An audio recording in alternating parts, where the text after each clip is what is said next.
The first thing we really think about when mounting an artwork for storage is what size does it need to be.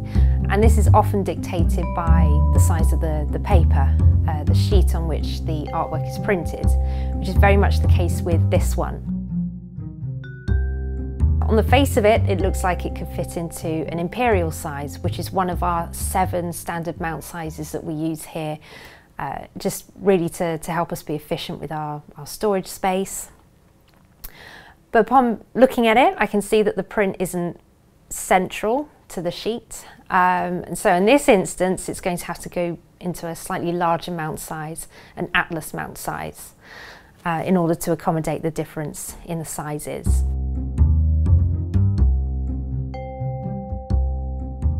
We tend to use about a 5mm gap from the print edge. There's no hard or fast rule about it, we just tend to use 5.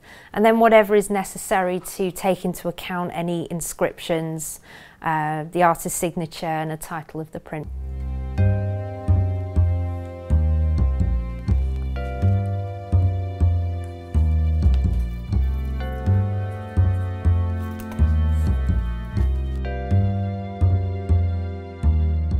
So my next consideration will be what type of mount board we're going to use. And here at the museum we use a couple of different types.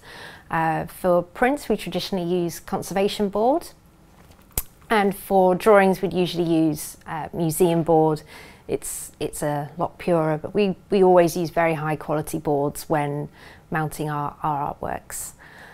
This one here in particular, because it is a larger size, we're going to be using slightly heavier board, so I'm going to be using a conservation board, but a 6-ply board.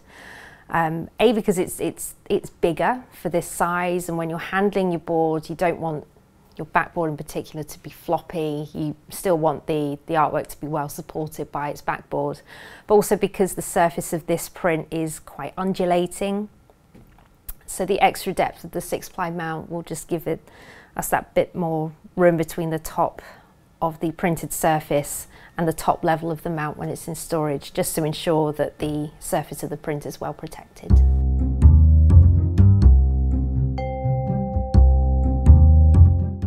just going to cut the mount on our manual mount cutter. So all I've done is I've just set the stoppers to where I need the stoppers to be, and I'm just going to pop the blade in and just cut in a clockwise direction.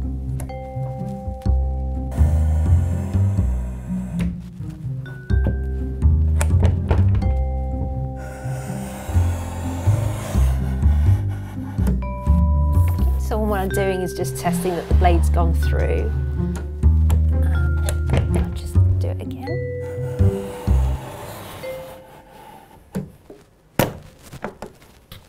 You can see the blade went through fully that time.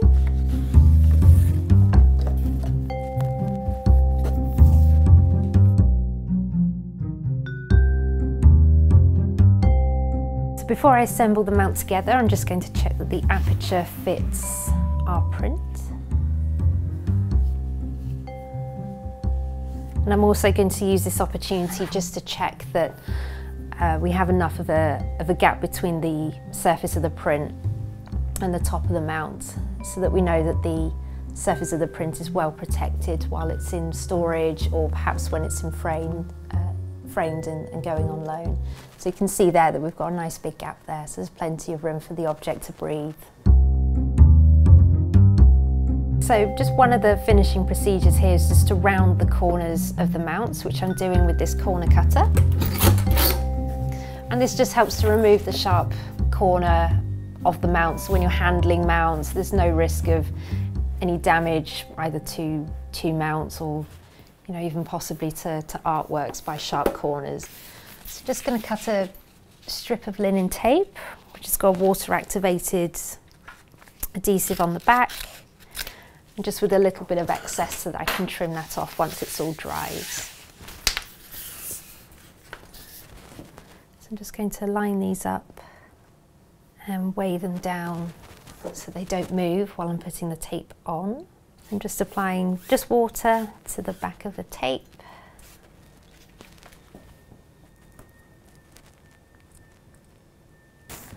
just to make sure I've got a good bond. I'm just going over this with a bone folder.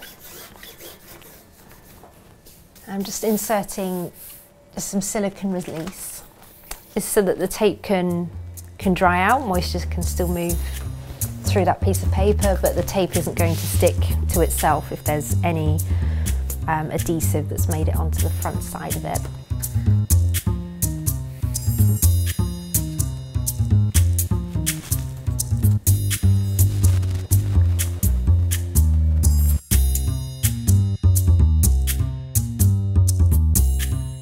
So the linen tape has been drying with the mount for about an hour now. So I'm just going to remove the weight and trim off the excess tape with a scalpel. I'm just going to finish off the edges and smooth the aperture edge with a bone folder.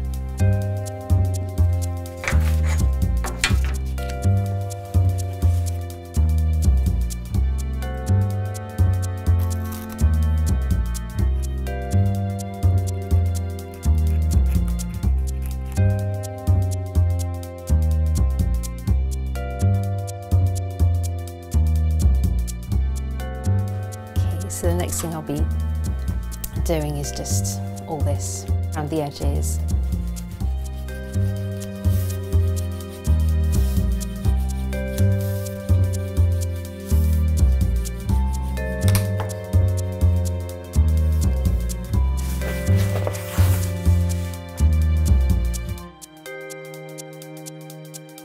One of the more traditional aspects of our mounts, as I'm sure you might have noticed from when you've seen them, is that we still stamp our mounts. We have set guidelines for when we're stamping our mounts.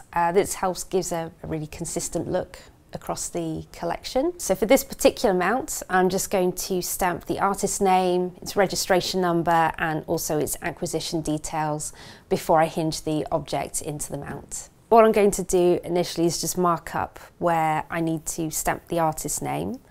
So do this a third of the way down from this outer edge of the aperture to the bottom of the board.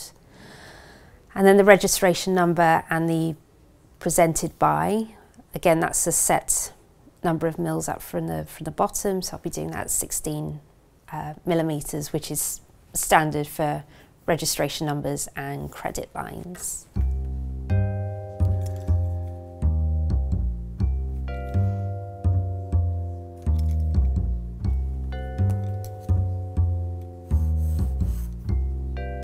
If it's a print, we stamp the artist's name centrally in a third down. It's slightly different if it's a drawing. We stamp it 3 millimeters below this line here, just to help differentiate quickly visually between a print and a drawing.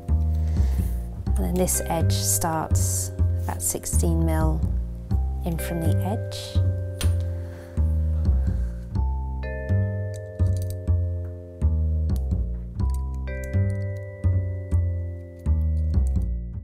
This one's a burnt umber.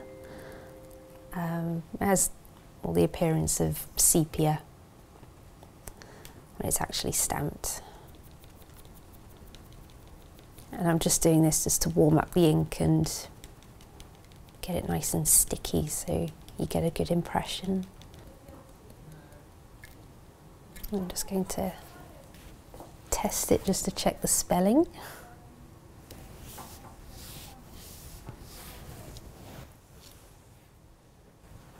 Got that, so I'm happy with that. So I've just got a little bit of board underneath here because I'll be resting my stamp on this particular screw and I just want to avoid an impression.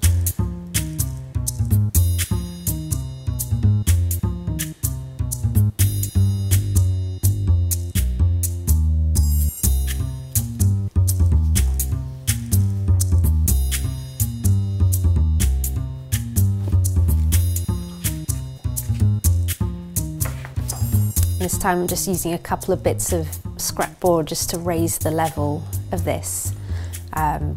This again is just to help stop any skidding once I've committed the stamp to the mount and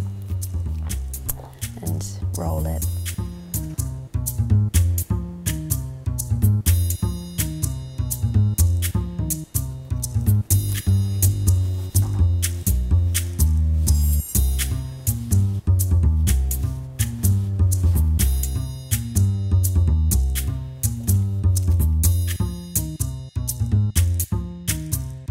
be using a Japanese paper to hinge the object into its mount. We use Japanese papers because of their strength, their longevity, and the fact they're so versatile and come in such a variety of thicknesses which we can use to best suit our artworks. So I've had a look at my particular object, and it's a thin paper, and as such I'm going to be using quite a thin Japanese paper to hinge it in. So I'm just using the back of the blade just to get a scored edge as opposed to a straight cut with the blade.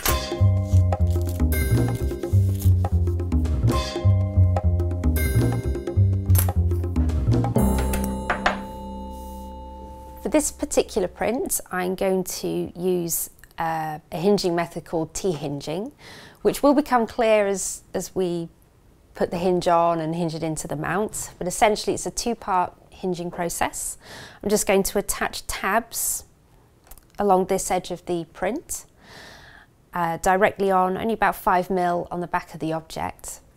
And then the second part, when we hinge it into the mount, we'll just finish the hinge off with a little T across it, a little T-bar across this hinge here. So when it comes to thinking about the number of hinges along a particular print, it again just depends on the print, how big it is. For this one, I'm probably going to put just 4 tabs along this top edge here, and we hinge all our prints from the top.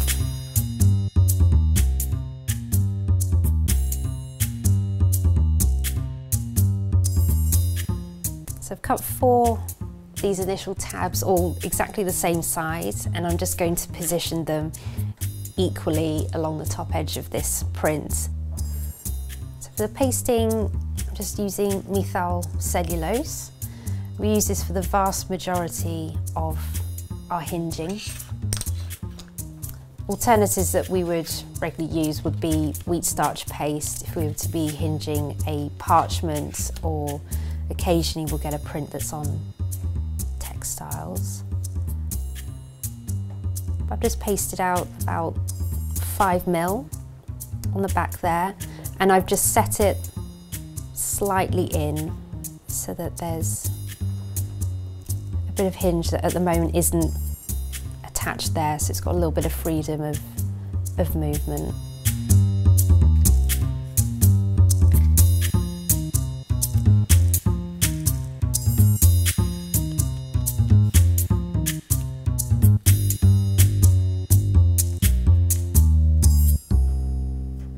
Now to dry the hinges, again because it's quite a thin paper, I want to make sure that I can dry it relatively efficiently to avoid any cockling. It's got a layer of blotter underneath, a silicone release paper just to stop this top layer of blotter sticking to the hinge, and means that the moisture can still escape.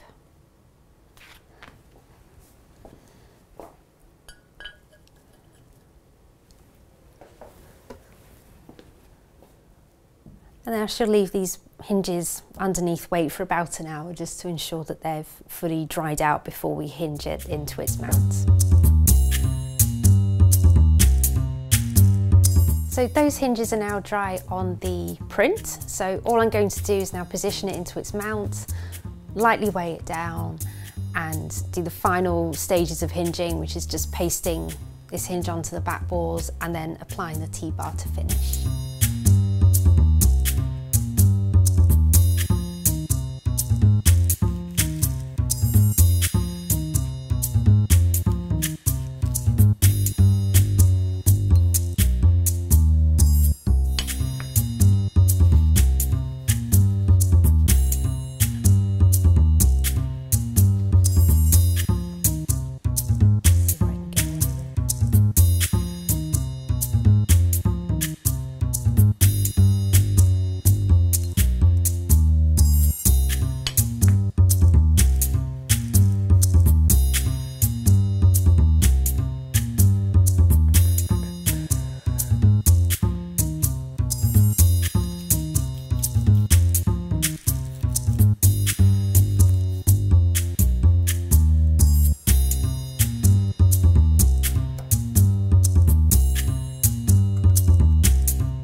So I'm now applying the final layer of Japanese paper to the top of these hinges, which helps give it its name of a T-hinge. It's just this finishing strip of paper.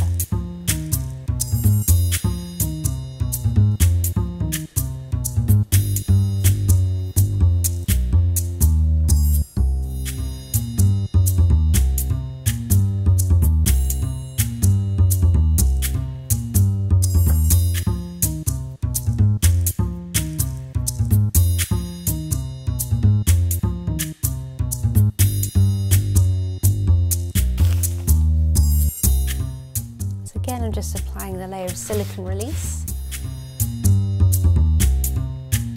just while the hinges dry.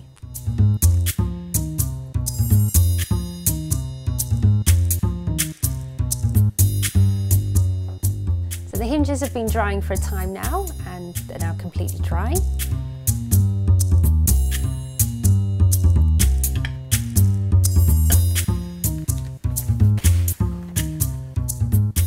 And that's the mounting process complete.